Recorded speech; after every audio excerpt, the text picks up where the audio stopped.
What's going on, everybody? It is TripleCrown24 back today with a new episode of the Sports Card Psychology Podcast, where we go inside the mind of the hobby.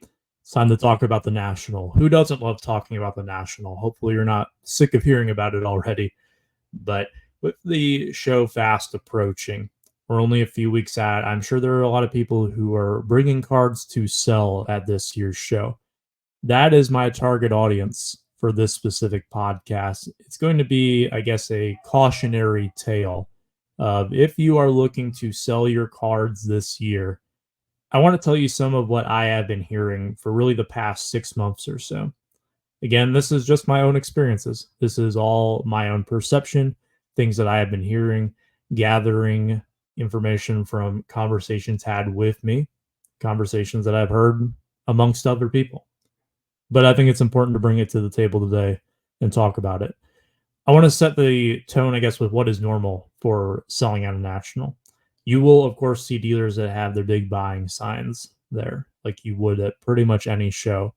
Maybe not your local like VFW hall shows, but certainly if you go to a larger monthly show or even a regional show like a Nashville or a Dallas, Burbank, you name your favorite regional show, you'll see these signs. Some of them may even have very explicit lists of what they're looking to buy. They'll tell you what they're willing to pay on it. Now, keep in mind that 85% might mean something different to them than it means to you. 85% to them usually means the lowest sale that they can find. And then really it's 75% of that, not 85. But again, a different topic for a different day. They may even solicit you. You'll notice that if you have some kind of card carrying apparatus with you, if it's a Zion case, if it's a shoebox, if it's a backpack, people who have booths may wave you down if they really need the inventory. Hey, you selling anything?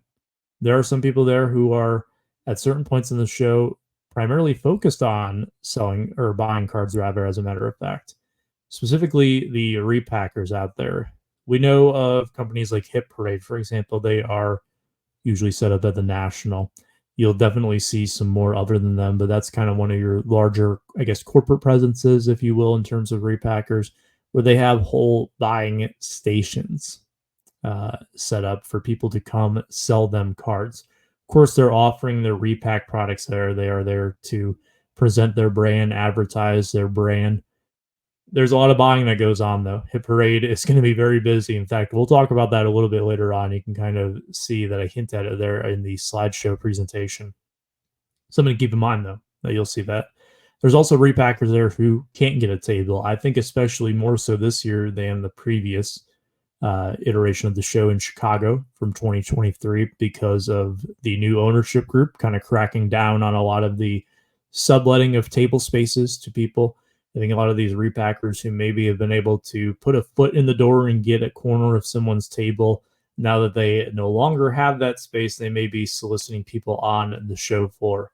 If you are someone who is looking to do that, I would be very cautious. I would tread lightly. I do not know if this new ownership group, if they will have much tolerance for that. But if you are purposely hawking people, trying to get them to sell you their cards, you may be asked to leave the show. Again, I don't know that for sure, but be careful if you don't have if you do not have a table, if you're trying to scalp people on the show floor. It may not work out in your favor in the end.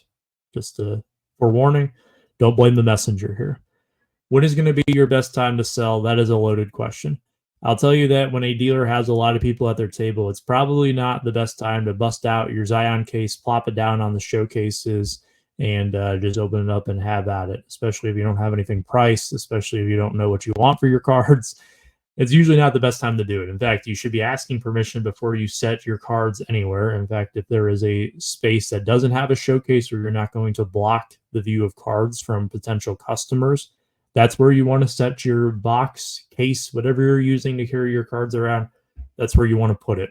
But dealers with low foot traffic at that given time, sometimes at the start of the day before people start to disperse throughout the show floor, if you get to an area that is less dense in population, there's not going to be any ghost towns on the show floor, but there are definitely times where you can find a table where you might be the only one there for a few minutes. That's going to be your best opportunity. Again, the less attention that they have to divide amongst potential customers, the more ability you may have to sell. Also, people who have those buying signs, they're going to be the ones who are easier to approach. You know for sure that they're looking to buy because they are advertising it, unless they are cutting it off at a certain point. Sometimes that does happen. Also, sometimes at the end of the day, when things start to wind down a little bit, some people have already dispersed from the venue to go make their dinner plans or perhaps go drop off their cards at their hotel room before doing whatever they're going to do for the evening. Maybe it's going to a trade night, going to a Cleveland Guardians game. I know a lot of people will be doing that at this show. Whatever the case may be, sometimes at the end of the day, the traffic isn't as heavy. You can go then. It's also really going to depend on how the dealer is doing.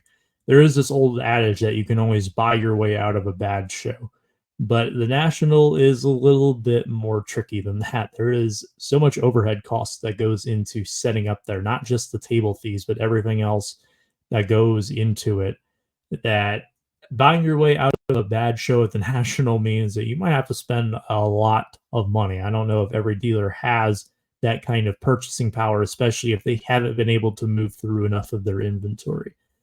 That's why I say if it's been a slow show, dealers may be very gun shy about buying. They may say that they need to sell some more things or perhaps to check back in later in the week when maybe they may be more receptive if their selling situation has improved throughout the show. Conversely, if it's been a good show, dealers may need to replenish. That's what I was talking about earlier, where dealers may wave you down. If they're having a really good show, they've paid for this table space. It's not going to be, well, let's just sell the inventory we have, and once that's done, we'll pack it up and go home. No, they're going to want to be buying cards to fill in those holes in their showcases, especially if it's a good quality card that they think that they can sell at that show for a profit. They're going to take that opportunity to do so if sales have been good. Worst case scenario, they bring it back to their shop that they may have wherever they're from locally. They may sell it on a online platform. They may take it to a regional show that is going to happen sometime in the late summer, early fall, whatever the case may be. If someone is having a good show, they're going to be more likely to buy if they need that inventory to restock. However, you don't want to sell the dealers? Well, guess what? I have some great news for you. There is going to be a ton of people trying to buy at these trade nights.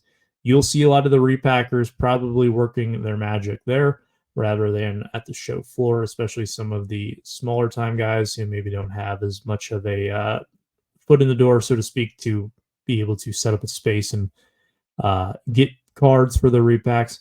You also see regular resellers there. You're not going to be able to look around the room without seeing a dozen Zion cases, whatever trade night you may be at. There will be plenty of people there looking to buy. What is nice about the trade nights is that you do have a little bit more leverage. Again, you're not selling to dealers as much as people may want to role play as a dealer. A lot of them are not dealers. Most dealers I know don't go to the trade nights. They're pretty tired after a day at the show. I honestly don't blame them. I think if I was set up, I probably wouldn't go to the trade nights either. In fact, sometimes at regional shows, I don't go to the trade nights because I'm too exhausted from setting up regularly throughout the day that I just want to have some time to relax. But point being, you will see a lot of people there who, even though they may think they're dealers, they're not. You don't have to sell to them at dealer prices. You don't have to give them a percentage of the last sale as much as they may insist that you do. You don't. Trust me. But yeah, there will be a lot of people there who are interested in trading cards. Perhaps if you're someone who's looking to maybe move into something, trade up, trade down, whatever the case may be. But also if you're looking to unload things and you don't normally get an opportunity to do so, maybe there's not as many shows around you, that might be your best bet. You may also find some people who are paying stronger. Now, I'm not saying don't try to sell at the actual show, but just keep in mind that sometimes you may find a different clientele for your cards at the trade night as opposed to the dealers there. You want to be cognizant of what a dealer has. If you walk up with a bunch of $20 ultra modern football slabs to a primarily vintage table, it's probably not a match that is going to work out so well for the two of you, where I don't think that there's going to be any cards trading hands there. Just be cognizant of that when you're looking to sell. What is going to be most likely to sell? The first one there is what is really the main point of this podcast, is that the ultra modern football is going to be hot. It's going to be heavily present throughout the show floor. We're talking about all your quarterbacks, the usual cast of characters, your case hits, Get your downtowns and your kabooms ready. Get all your Prism color ready. Get your NTRPAs ready. All of those types of cards, they're going to be hot. They have been for quite some time now. I see it only being more rampant at this year's show. In addition to that, what else usually sells well? Your mid to high grade vintage cards, especially the big time names. You know who they are. Your Mansell, your Aaron, perhaps your Mazes. I made this slideshow before the passing of Willie Mays. I don't know how the buying will be for Willie Mays at this show. I think there will be a lot of people who are, I guess, reminiscent, sentimental, if you will. That's probably the better term. Who want to add Willie Mays cards to their collection. We'll see how it pans out, but these guys are always popular. Rare stuff is also always popular. There are cards that you will only see one time a year. It's at the National. That could be for a myriad of reasons, but that is, rare stuff is always going to be in demand. Just depends on what it is and what one would consider their definition of rare. Additionally, you'll have dealers that are from across the country. They may be looking for things to bring back with them, especially if maybe they have a card shop. Because there are certain things that I know just from my own experience that will sell better and sell for more in a local card shop than they will, say, at a card show or online. They're going to be looking for that kind of stuff. For example, if I had a booth, you might be bringing your Cincinnati stuff to me. So your Joe Burrow and your Jamar Chase stuff, I might be the guy who pays you a little stronger on those because I know that I will get a stronger price for them back home in Cincinnati. That is, going to be the case for a lot of dealers. So if you pay attention to where they're from, oftentimes you can get clues. If they have like one of those big banner signs, there's probably a phone number there with an area code or perhaps an address that will tell you where they're from. You can kind of get a general idea, if you will, of what people may have more of a local tie to. You can also see in their showcases, I know that there are several people from the St. Louis area, for example, who set up there.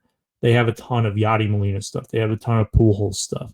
They have all of these Cardinal legends in their cases. It's easy to put two and two together and kind of figure out where they're from and what they like. Let's go back to the ultramodern football point, though. Again, that's the main point of this show, is that this year, in my opinion, you're going to see a dump like no other. There are going to be a lot of people, and I mean a lot of people, who have been preparing for 6+ months to specifically sell their specific cards of specific players at this specific show. If you think that you're alone in that, I have some news for you. There is going to be a massive flood of these cards available for sale at this year's National. And how have we gotten to this point where this is the case, and why do I think so? Well, I'm going to kind of be old man, get off my lawn type here, but it didn't used to be this way, right? In pre-pandemic times, granted, I've only been to one National before the pandemic, but I watched plenty of videos for it. I've had friends who have gone there before. Ultramodern football, this was truly the off season for it. You didn't have products like Optic or Select or NT coming out in the late summer, early fall from the previous rookie class. How it used to be is that in April, NT came out, and that was pretty much it for that rookie class. That was your grand finale. You started to see the draft products come out. If you were lucky, by the time the National rolled around, you started to get the first pro uniform cards where something like Elite would make its way onto shelves. Inception back in the days of Topps, now it would be Origins. Those early release cycle products. You may have gotten 2 or 3 of those probably. None of the really big time brands that people were looking for at the time. But those were the sets that were out. And because of that, because you didn't have the big cards of these new big rookies, people weren't as interested. It was very much a baseball card show. Now, that's not saying that nobody there was buying football or nobody there was buying Kobe's or Jordans or LeBrons. That's absolutely not true. Okay. There was a lot of interest in that. But certainly baseball, I think, you would have to say, would be the king of the castle for those shows. Since the pandemic, though, we've seen somewhat of a shift. There is a much larger presence. It seems to grow each and every year since the pandemic of ultramodern football cards. Now, what is the cause of that? Is it this demand? Is it the fact that these products aren't coming out until around the time of the National? Is it that there is more money in ultramodern football cards than there has been really ever before? I think it's a combination of factors. A lot of it has to do with speculation as well. People want to load up on the big quarterback that they think is going to have the breakout season that's going to take their team to a deep playoff run, win the division, earn an invite to the Pro Bowl, and get a few MVP votes their way. Speculation season. It's a very powerful thing. People still do it with perhaps prospecting Hall of Famers or prospecting Bowman prospects, for example, buying your first Bowman autographs. There is definitely a lot more of it now on the football side of things. That kind of brings me to the what I'm going to call the bells of the ball or the bells of the football. These were the top names that I personally saw asked about at the previous 3 nationals. 21 was a focus on the 2020 rookie quarterback class, which is a very special class. I want to put that out there. I don't know if I've ever talked about this before. That is a anomaly. I think a lot of people who got back into cards around COVID and see all these insane rookie classes, like I know that the results haven't necessarily matched up with what the hype was, but for example, in basketball, the Zion class, the amount of hype that was around that class, or if you look at baseball, the 2018 rookie class, where you could argue that 3 of the best players in the game today, Ohtani, Acuna, and Soto, barring injury issues, all came from that same rookie class. That is exceedingly rare. Things like that just do not happen. They are once in a generation type of things. This 2020 football quarterback class right now appears that it is going to be along the same lines of perhaps what we saw back in 83 with a just absolutely loaded class. We're talking about Burrow, Hurts, Tua, Herbert, Love. All of these guys have had different times where they were in the spotlight. There have been other times where people have been incredibly pessimistic on those guys. But we started to see more of a focus on these cards. Prism hobby boxes from 2020 Prism crept up to the $1,000 mark back then.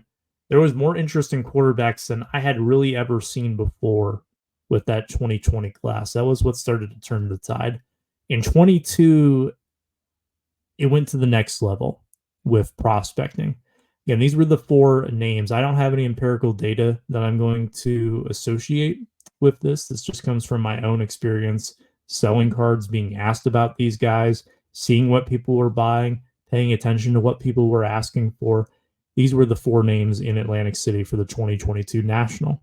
You have Josh Allen. He was by far and away number 1. There were a lot of people looking at Justin Herbert.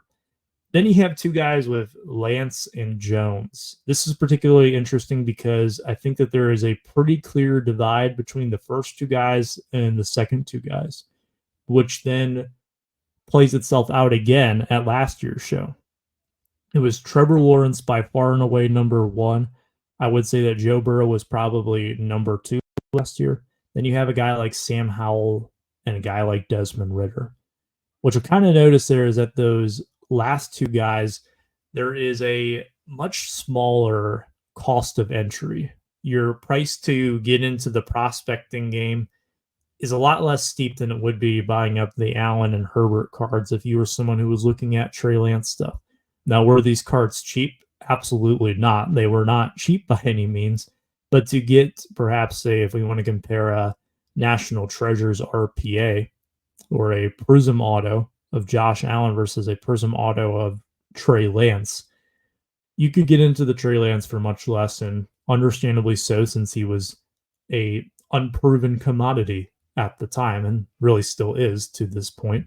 Mac Jones, kind of the same thing. We saw the flashes of his brilliant rookie season, and opinion on him has since very much soured, whereas he is now backing up Trevor Lawrence and was dealt away for a late day 3 draft pick. Kind of shows you how things can change very quickly. They call the NFL not for long for a reason sometimes.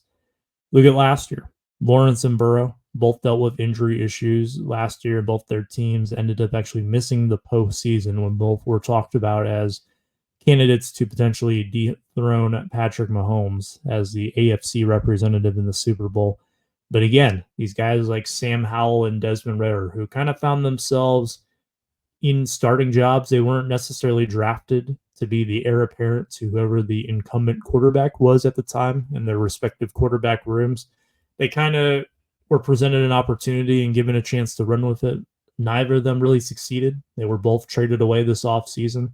I would argue that Sam Howell will probably have a second chance, or more likely of a second chance than Ritter, if the Seahawks were to give up on the Geno Smith experiment. But I think regardless, if you look at Lance, Jones, Howell, and Ritter, I would venture to say, if I was a betting man, that none of these guys will be worth what they were at these respective times. At the 22 National, you will not see prices for Trey Lance and Mac Jones cards like they were at that show. Likewise, you will not see Sam Howell and Desmond Ritter get back to where they were at this point last year. Part of it is that the hype probably will never be there again. People have been burned. People don't like to be burned multiple times by the same guy. They'll get burned by someone else instead. But usually when things go down that badly, they don't come back, unfortunately.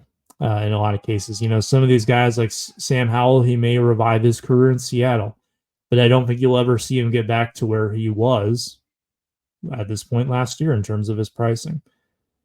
This year, who do we think are going to be the bells of the ball for this year? Now, I don't have a specific order for this one. This is kind of as it stands right now in terms of who I have been asked about and who I've seen people ask about as well. I think really 2, 3, and 4, you could intermingle. They may change week to week.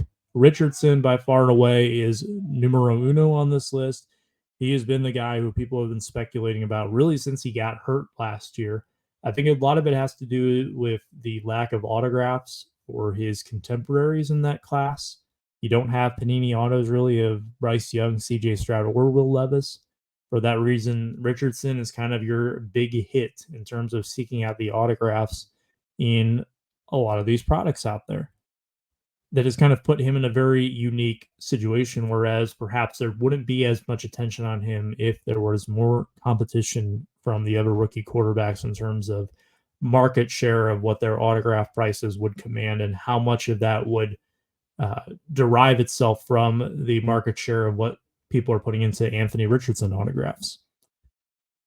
The other guys are kind of interesting. Will Levis is one of those who I feel more so falls into that Lance Jones category. I'm not saying that his career is about to have the same fate as theirs by any means. I don't have anything against Will Levis. I don't wish him any ill will. But I think a lot of it has to do with the Titans had a great offseason, or at least they made a lot of moves. We'll see if it was great or not. They have a new regime there. Levis is a guy who will have his first full season to start, it would appear. And he's going to be given the reins to kind of run with it. We'll see what he can do. He was a guy who was formerly projected as a top 10, even sometimes a top 5 pick, fell into the second pick of the second round. They also play in a division that may be open, maybe, question mark. A little bit more on that in just a second. But at the very least, they could be a dark horse team that maybe sneaks their way into a wild card spot. Now, in a very competitive AFC, that might be extremely difficult to do. You're going to have to beat some really good teams to get there and have a few things go your way. But I don't think it's implausible. Jordan Love, ever since the Packers rallied late last season to make the playoffs and then their impressive victory over Dallas, they went wire to wire with the 49ers in the next round. Jordan Love, for all intents and purposes, had a really good season last year in his first full season as starter. His prices have gone up significantly in the last 6 months. And quite frankly, there are still a lot of people who are hot on his trail, buying up his cards. One thing I will point out, you'll notice that the top 3 guys on that list, or at least how I have them ordered, all play in the same division. They are all the starting quarterbacks of their teams. The odd man out, funny enough, is the guy who was number 1 last year, Trevor Lawrence, who seems to be the least talked about amongst the 4 of them this year. It is, again, crazy how things can change in such a short amount of time. How has it worked out before? Well, as I've shown you, it usually hasn't worked out too well. The expectations that are put on a lot of these guys I place on this list can only lend themselves to a destination that would be classified as a failure. Because if you look at last year, let me go back to that. Lawrence and Burrow. What was the expectation there? Lawrence, dark horse, Super Bowl contender. I mean, they had made it to the divisional round and played a very competitive game with the Chiefs the year before. Burrow win a Super Bowl. I mean, the guy's already been there. He was very close to winning one. At that point, like, yeah, you got to win it all at this point in time. That is an exceedingly high bar to set. And at that point, what really is the reward? If we were baking in these accomplishments, easy for me to say, into these resumes of these guys, really all we can do is prove ourselves right. Are people then going to start spending more money on these cards? Because I feel like a lot of the people that were interested in them are buying them now. And they're buying them at prices where the expectations have already been baked into how much they are paying for them. You're paying Texans dark horse Super Bowl team prices for CJ Stroud because, I mean, he did have a record setting rookie year, but people are paying crazy amounts for CJ Stroud. It's not going to be as easy for them to get there, I think, as many people think. I don't even know if their division is going to be theirs and theirs alone. I hear people talking about the 1 seed in the AFC. Let's hit the brakes just a little bit. All right. Still a young team. Again, I don't have anything against CJ Stroud. I really like him. You guys saw in a previous vlog, I spent a lot of money on one CJ Stroud card. I bought some big ones, several big ones this summer. I've ended up selling them, but I believe in him somewhat. I also have some of my Ohio State bias there. We won't mention that too much. But the expectations are just so astronomical that these guys really are being set up to disappoint in the eyes of the hobby. And you'll see prices drop. It is bewildering to me watching people panic sell after one bad game for some of these guys during the NFL season. My team is the Lions. I remember people dumping a lot of their Jared Goff cards when he was going through his rough stretch. It was when they lost to the Bears. He really didn't look too good in that game. I think it started around the time that the first time they played the Bears, he had like 3 interceptions in the first half. He had a okay game against the Packers on Thanksgiving, and then there was that loss to the Bears. He just wasn't the same Jared Goff that we had seen, and he's not even one of these guys that are heavily speculated on, but his prices just started dropping because he wasn't perfect. I mean, he was still a great quarterback last year. If you look at a guy like Joe Burrow, when they started out, Bengals lose the first game, his prices go down. All of a sudden, he's getting healthy, he's coming back, and they work their way back up. His prices start going back up again, and then season-ending injury, boom, prices drop again. It's the same thing that keeps happening. And I don't know if things will be much different this time around. That a lot of people are trying to make it different. A lot of people are trying to get ahead of the curve, but the curve has shifted with them. This time it'll be different. Well, how so? There are a lot of people who understand that the National is where a lot of people have been speculating on a lot of these quarterbacks, and this is kind of your pinnacle of the selling season, right? The National is really, for all intents and purposes, the last major show before the NFL season starts. This is when the dealer at the roulette table says, no more bets, no more bets. The ball is about to drop, and you're going to see what the result of your prospecting really is going to garner you. Is it going to be boom or bust? A lot of people have been preparing for the speculation by speculating early. Like I said, the Richardson stuff, I feel like has been going on since January. A lot of these other guys have built up momentum. To me, I felt like there hasn't even really been a football offseason. The football buying has been absolutely absurd in 2024. It's unsustainable, at least in my eyes. I don't know what it will take for it to change necessarily. That's perhaps a different topic to explore on a different show. But you'll see people stockpiling a lot of these quarterbacks to sell at the National specifically, because the idea is that people are going to be looking for them. A lot of the people looking to sell these cards are going to, in turn, then cash out on their inventory. This is going to pose some problems. This is really where I'm going to give you my cautionary tale here based on what has happened in the past and kind of give you a warning. Now, am I 100% right on this? Of course not. I don't have a crystal ball. I can't tell you exactly how it's going to go. But I am going to tell you, be cautious, because this is something that I could very plausibly see happen. This is also what I kind of think is going to happen. You're going to see so many people walking around looking to sell their cards, perhaps more than ever before, especially when it comes to these ultra modern quarterbacks. The dealers are going to be bombarded with this. A lot of their time is going to be eaten up by what I'm calling mobile sellers, the guys who are going from table to table looking to sell cards. I bet you will see a lot of people popping open the locks on their Zion cases on the perimeter of the show floor away from the booths to converse with one another and potentially move cards there. I've definitely done that before, where I've just been really sitting down because I didn't see any chairs nearby. I was just sitting against one of the walls, just taking a little break from walking around and collecting my thoughts, thinking about where I was going to go next, what cards I was going to look at. I've had people come up and start looking at my cards.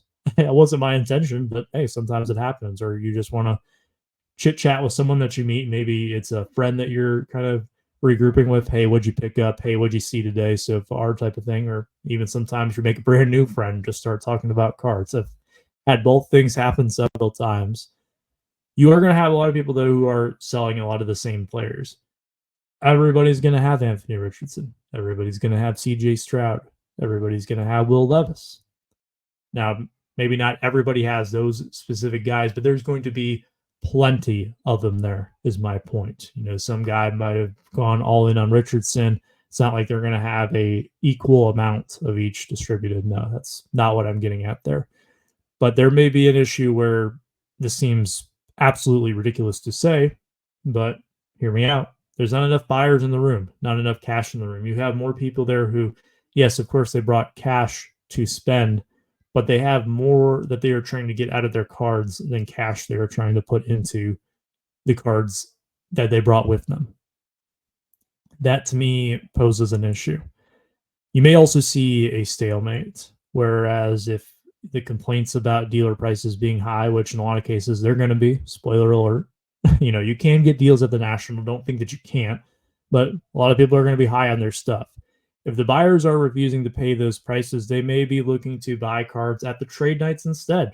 Perhaps it's more so just walking around the museum, so to speak, during the show hours, and the money is going to change hands during the trade nights. That's definitely not healthy for the show. I certainly hope that's not what happens, but I certainly could see it. It's not out of the question. Conversely, the dealers may not be willing to pay what people want. They may come up and say, well, a repacker will pay me this. Okay, great. Go sell it to the repacker, right? I mean, some of these dealers are not going to be as in line with repacker prices as you may expect. And they're certainly not going to be paying you full rip. They're not going to be paying you based on speculation. I'm sure you will overhear this many times, like, oh, well, it will go up when the season starts. I heard that so many times in the past few years, not just at the National, but also like throughout the month of August. Like, guys, the season is starting. These are going to go up when the season starts. Well, why are you selling them now if they're going to go up then? That seems kind of stupid, right? You're leaving a lot of money on the table then, right? That's because that's not true, right? A lot of times they start to go down after the season starts. So don't fool yourself there. If you hear that line, like, chances are it's probably not true. And therefore, there might be a lack of transaction, a lack of cards changing hands. That is definitely not healthy for a show. The point of the card show is for cards to change hands, in my opinion. Let's look at the repackers as well. They're going to be inundated with people looking to sell. You might see their multi-hour waits, and you may laugh at that. No, that is actually something that I saw last year, believe it or not. The Hit Parade booth was located somewhat close to the main entrance, if I'm not mistaken, last year. And on my way out, I think it was on probably Thursday or Friday, I was walking out. I went past the booth. There were people lined up so far that I thought it was for some kind of giveaway. I thought it was to get into something. No, it was to sell to to the Hit Parade. Not only to sell the Hit Parade, it was a 3-hour wait when I found the end of the line. 3 hours to spend waiting in line to sell cards. I couldn't believe it. I really could not believe it. They had to cut off the line because there wouldn't be enough time for Hit Parade to get to everyone before the show closed. That to me is one of the most crazy things I have ever seen at the National. Now, when that happens, some of these guys may become more selective, right? If everybody has a C.J. Stroud Silver Prism, well, you better be offering a pretty good price on yours, because there becomes no sense of urgency for them to buy yours unless it is the best price that they've heard of. If everybody else is trying to sell them at 190, the last 12 guys before you had it, yours is at 200, it's going to be a pass at 200 probably, which unfortunately for you, you're going to have to kind of play the race to the bottom with some of these other people who are going to be looking to sell. And also on top of that, maybe someone like Hit Parade, where a lot of their objective is to buy, although they are going to be trying to sell their repack products. A lot of dealers are still going to try to prioritize selling their own cards over buying new stuff, right? I mean, that's the point for them, is to sell cards. That's how they're really going to make money at this show. It's not going to be through buying cards. It's going to be through selling cards. But you'll also see the people walking around trying to sell are also going to be prioritizing selling over buying the cards that are in dealers' showcases. That provides a too many cooks in the kitchen type of situation that could be problematic. What do I think you can set as a healthy expectation to give you a more successful show? Look, I'm not telling you that you need to dump all this stuff right here, right now. I'm not telling you if you're going to Nashville this weekend like I am, or you're going to the Dallas show this weekend, that you need to move off this stuff right now. I am telling you this, though, is that if you're purposely holding out for the National, don't think that you have to sell that card or those cards at that show specifically. And don't put yourself in a position where you have to sell them at that show. If you know what I mean. Do not overextend and bank on that, because when you start to do that, it's going to get ugly. I've seen it happen before. But you want to price your cards, and you want to know what they go for. If you know that you're going to be high on a card, I can tell you right now, what a lot of dealers are going to tell you, they won't pay above the last sale. A lot of them won't take any chances. A lot of them will go, well, this sale doesn't really mean that, or, oh, I got to put it out at this, even though all their cards in their case are like 4x what they go for. And you're kind of like, oh, well, if that's the case, why do you have this at that? I've been there before with that, where people tell me like, oh, I've got to put it out at like 90% or else no one's going to buy it. Everything in their showcase is doubled. Like, I don't think you do. I don't think you do. But knowing what dealers are likely to offer you on your cards, knowing that, hey, I'm not going to get full rip. This card consistently sells for $200. I bet most dealers are going to pay me $150 to $160 for it. If someone offers me more than that, I need to really strongly consider that. And I also need to keep in mind, how much effort is it going to be to get an extra $5 to $10 to maybe get 175, 180? How much more time is it going to take? And is it really worth walking away from the 170 over that? Something to keep in mind. But show floor time is valuable time, not only for you, but also for the dealers as well. They don't want you to set up all your stuff. They'll look through it. They'll pull stuff out. Well, what do you want for this? Well, I don't know. I kind of saw one of this. Like, trust me, dealers are going to look it up regardless. But it will definitely be helpful if you know what you want for it and you know what the cards go for. They kind of want to turn through the deals as fast as they can too, because their time is valuable. And you should want to as well, because the longer that you're sitting at a table and nothing gets done, that's just time that you've wasted. You're not going to get that time back. Time is the most valuable thing that you have at that show. And it could be for whatever else you're trying to do. Maybe you're trying to go out to get a bite to eat with friends. Maybe there's a certain table that you want to stop by. Maybe you have an autograph ticket. Whatever the case is, you got to manage your time wisely, which is easier said than done. It's very easy to get distracted in that place. I have definitely been there many times before, but keep that in mind. And also keep in mind, it is not going to be easy. These cards are not like stocks where they trade at a certain price and you can get that price for them at any time you decide to sell. You're not selling 10 shares of Trevor Lawrence. You're looking to sell 10 different Trevor Lawrence cards, and you can only sell them for what someone is willing to pay for them. Yesterday's price is not today's price, and a sale from whenever may not do you all that good if nobody's interested in selling it at that price, and conversely, if nobody is interested in buying it at that price. Something to definitely keep in mind, and I think what I just said is key for both buying and selling. If you're going to the show just to buy, keep that in mind as well. Just because it's sold for that price before and the dealer has it for half that now doesn't necessarily mean it's a good deal. It's all about what you are willing to pay for it. And on top of that, you don't have to be afraid of paying over the last sale. Not every card is available at what it last sold for on eBay. It may become available for that price again. Who knows? But I can tell you right now that when you go to a show and you see a card, you know for sure it's available then, and you know for sure it's available at that price. It's going to be a question of, do you really want it that badly? That's only a question that you can answer for yourself on those. But these are all things to keep in mind. I definitely think that there is going to be a large flood of people selling. A lot of this ultra-modern football stuff is going to be at the forefront of it. So if you are going to dump all your ultra-modern football, do you think that you're going to sell it all out at the National? Just giving you a warning. There will be a lot of competition there. There are going to be a lot of people who will probably try to lowball you on your stuff. I would advise against banking on selling it at the National.